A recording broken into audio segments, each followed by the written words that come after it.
Hey, how are you doing? I want to run a thought experiment today, and that thought experiment is going to be about greatness and how you can possibly pursue a path that brings you closer to greatness.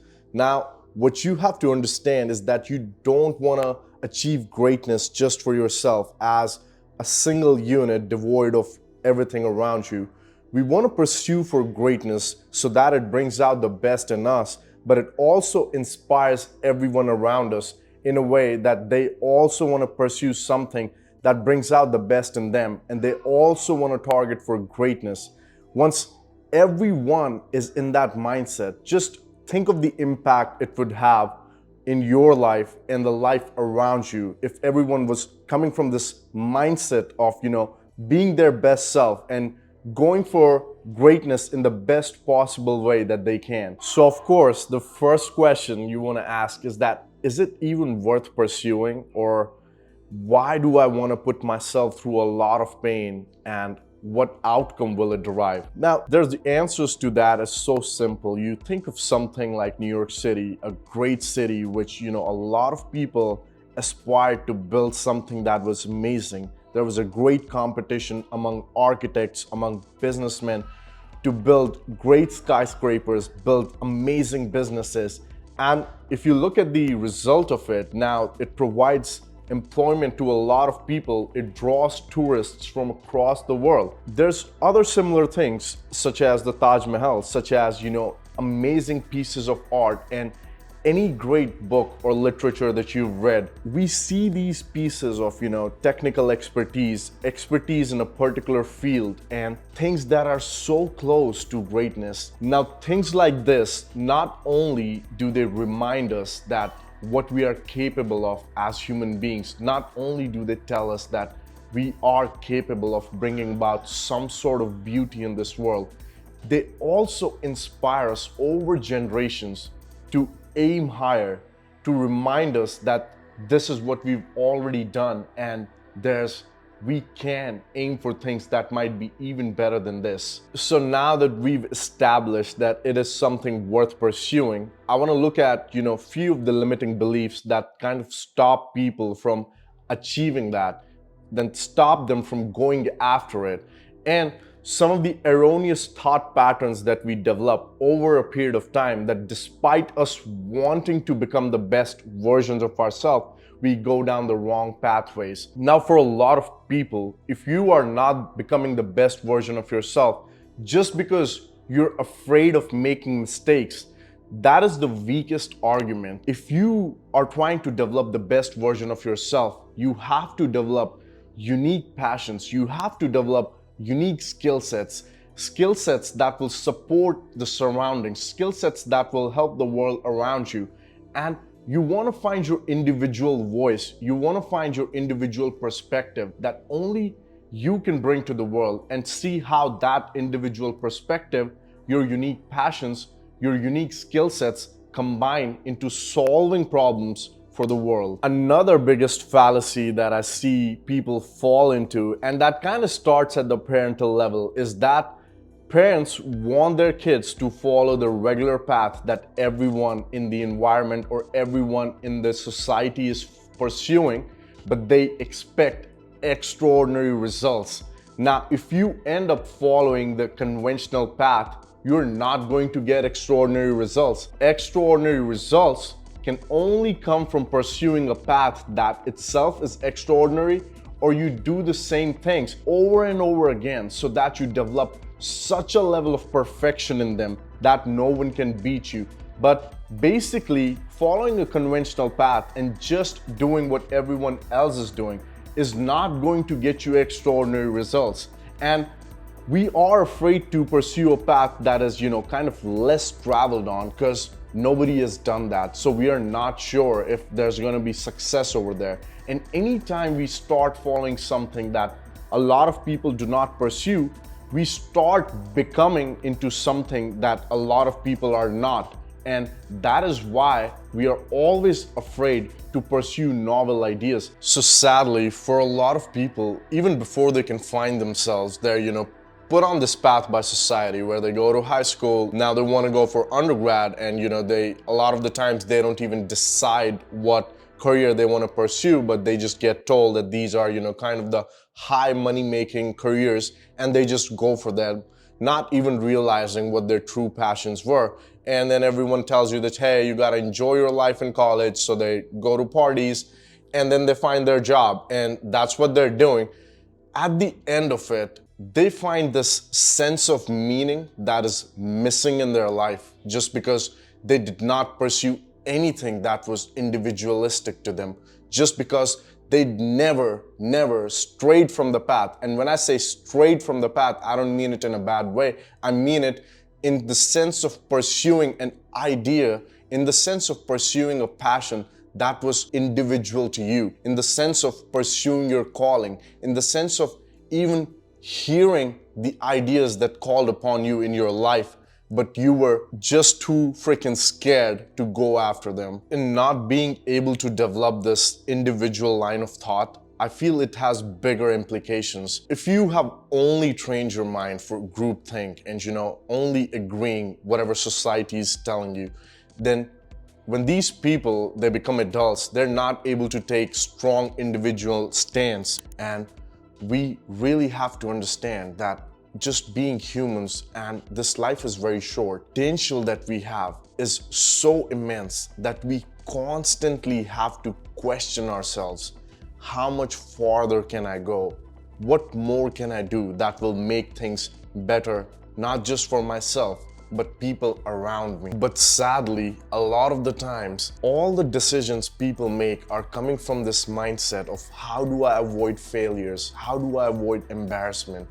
And when that becomes the only deciding factors, we only want to go for safer things in life and safer paths to pursue, and safer things in life and doing things that everyone else is doing things that are so safe that they hardly challenge us. That does not bring out the best in us. The other issue is that most people who give advice to, teenagers or people in their young 20s are their friends and sometimes family members, right? If you look around you, none of your friends are movie stars, none of your family members are rock stars, none of them own multi-million businesses, and the advice that they're giving you is very anecdotal and is only coming from their limited perspective. Only a person who has actually persevered in something, only a person who's actually stood strong, in the face of difficulties and challenges and found a solution and found a path for themselves and actually achieved something great can tell you about the difficulties of that path and how to maneuver through them. Somebody who is just doing a regular job and, very mediocre in their lives, they will never be able to tell you how you become the next best musician or how you can write the next bestseller. For that, either you talk to people who are already there, who might give you some insight, or you develop to hear this intuition inside you. You learn how you can hear an answer to the calling that life gives you at the right time and actually persevere on that path by yourself and find the answers yourself. Because people around you, they do want the best for you, your friends, your family members, but sadly, they do not have the expertise to give you the exactly right advice. Now, I'm not saying that, you treat these people with disrespect, because their advice, it's coming from a place of love. It's coming from a place of love and attachment. It's coming from this mindset that they do want the best for you, but they just might not have the right tools or right resources to enable the best for you. But they help keep us grounded. They give meaning to the things that we do. They give meanings to even when we want to do great things in life, they do give meaning to that. They might not have the best advice, but they do love us. So you do want to treat them with love in return and kindness in return, but you also have to understand that the advice and the strength to pursue something that is different is only going to come from within you. No one else can handhold you and make you the greatest warrior in the world. The other issue is that when you're only doing conventional stuff and you're not even aiming for greatness, even when the secrets or the information is revealed to you, your mind is not open enough for them. And the level that your mind is at is that you're only able to absorb or take in information and ideas that, kind of conform to the mediocrity, that are only mediocre ideas. So anytime, even when an idea is given that, could possibly lead to something great, could possibly lead to tremendous self-development and fulfillment in life, your mind will not absorb it because you're not used to it. So you want to train your mind to always be in this frame of persevering for something that is great, persevering for something that is beyond you, something that is challenging you, something that is so on the edge that it can lead to potential destruction of your very being, but it's worth pursuing just because it is your idea, it is your calling, it is something that is harnessing your very potential. So small framework of things that you can do to actually be on this journey for greatness and self-fulfillment. First thing, you want to build this circle around you that intellectually accepts your ideas, that appreciates the ideas that you bring forth, and is kind to the ideas that you bring, is also kind to, the things that you want to pursue in life. And that starts to happen when you first become kind to yourself. You become kind to the creativity within you, because if you're very harsh to the ideas that even come within you, they will stop coming. What a lot of these big corporates do when they're coming up with ideas and how they run their think tank sessions is that they have a group of people and everyone gives out 100 ideas, and no matter how dumb or stupid the idea is, the other people agree with that idea and just say yes to that idea. The point of this is that not all ideas would be great, but if you just strike down creative ideas, it gives a message to the subconscious that, I'm not worthy enough of giving out good ideas. And in turn, your subconscious never taps into that level of creativity that we have as humans, and it stops giving ideas. So in brainstorming sessions, everyone pops out 100 ideas. There could be 10 people in the room, and each idea is appreciated in its own beauty. Now, what ends up happening, say there were 1,000 ideas discussed. Yes, 999 ideas will be so bad that you do not want to pursue them. But that one particular idea will be a game changer. It will be something that could, take the corporate to the next level. It would be something that would be a game changer. So you want to develop this circle around you who, kind of appreciates or at least listens to your ideas, who appreciates that you're pursuing something that is different. But the first step comes that you want to treat yourself as if you have some potential. When you treat yourself that you have some potential, other people will treat you in the sense that you do have that potential. And it is very true. Once you actually start tapping into your personal potential, you will realize that there's no limits for it, and you will surprise yourself with the things you would be able to think of and the things that you would be able to achieve. The other thing is you want to live your life in a way where you're doing justice to yourself. And when I say justice, not just justice to yourself in the present moment, but justice to yourself even in the future. Now, say you're 25, there is a version of you that's 45 years old. And think of that 45-year-old guy looking at his 20s. Does he feel that he gave his 100% in his 20s? Does he feel that he did take the risks that he wanted to take? Does he feel that he did pursue the passions that he wanted to pursue? So you want to do justice to yourself, and not just the current version of yourself. You want to do justice to the future versions of yourself.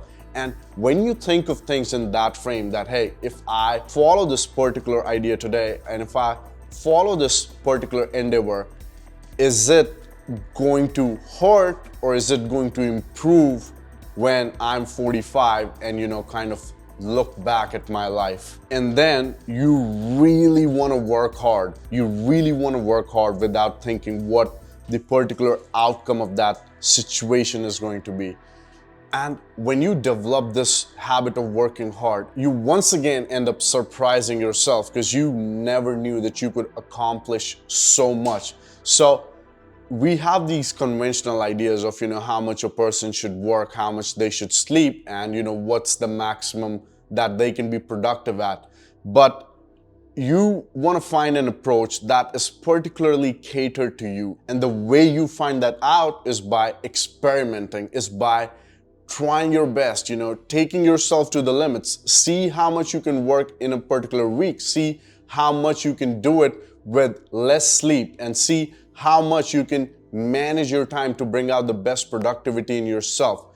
You also want to see how well you can manage your thoughts and how you allocate your energy to your thoughts in order to be absolutely productive. Once you start following these patterns in life, you will feel so fulfilled despite what the outcome is. You will feel so fulfilled in the sense that you gave your all, you gave everything you had to at least trying to make things better. Even if you don't exactly achieve what you were aiming for, you will see that you made things tremendously better within yourself and for the people around you. So stay happy. Let me know what you think of this video, and if you have any questions or the challenges that you face while pursuing your ideas, let me know how you like this video and what kind of challenges you particularly face. And I hope you all stay happy and keep working hard and